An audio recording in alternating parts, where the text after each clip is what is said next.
सोलापूरमधल्या माळशिरसमधल्या मार्कडवाडी गावामध्ये जमावबंदीचे आदेश लागू करण्यात आले आहेत. आजपासून 5 डिसेंबरपर्यंत मार्कडवाडीमध्ये जमावबंदी लागू करण्यात आली आहे. दरम्यान मार्कडवाडीमध्ये उद्या बॅलेट पेपरवरती मतदान घेण्याची भूमिका इथल्या ग्रामस्थांनी घेतली आहे आणि यानंतर जमावबंदी लागू करण्यात आली आहे. निवडणूक आयोगाशिवाय इतर कोणतीही यंत्रणा अशा पद्धतीनं मतदान घेऊ शकत नाही.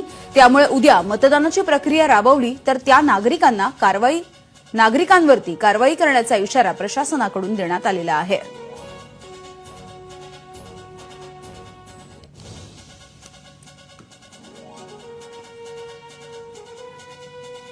तर सध्या सोलापूर जिल्ह्यातल्या माळशिरस या गावामध्ये पुन्हा एकदा मतदान घेतलं जाणार आहे. वेगवेगळे फलक या गावामध्ये झळकताना दिसतात. मतदान करण्याचं आवाहन केलं जात आहे.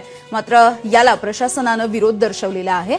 आफताब शेख आमचे प्रतिनिधी आपल्याला अपडेट्स देतात. आफताब, यामिनी खरं तर ग्रामस्थांनी एके बाजूने मतदानाची तयारी जरी केली असली तरी प्रशासन जे आहे ते प्रशासनाच्या वतीनं कडक कारवाईचे इशारे जे आहेत ग्रामस्थांना दिले जात आहेत. कुठल्याही परिस्थितीमध्ये उद्या मतदान होऊ नये यासाठी प्रशासनानं जमावबंदीचे आदेश जे आहेत ते आजच लागू केलेले आहेत. अकलूजच्या विभागीय उपअधिकारी असलेल्या विजया पांगरकर यांनी हे आदेश लागू केले. आजपासून 5 तारखेपर्यंत हे जमावबंदीचे आदेश लागू असणार आहेत.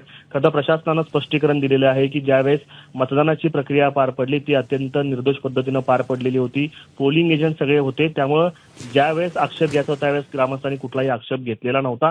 त्यामुळे आता आक्षेप घेतल्यानंतर निवडणूक आयोगाच्या व्यतिरिक्त अशा पद्धतीनं कुठलीही ग्रामस्थ मतदानाची प्रक्रिया राबवू शकत नाहीत.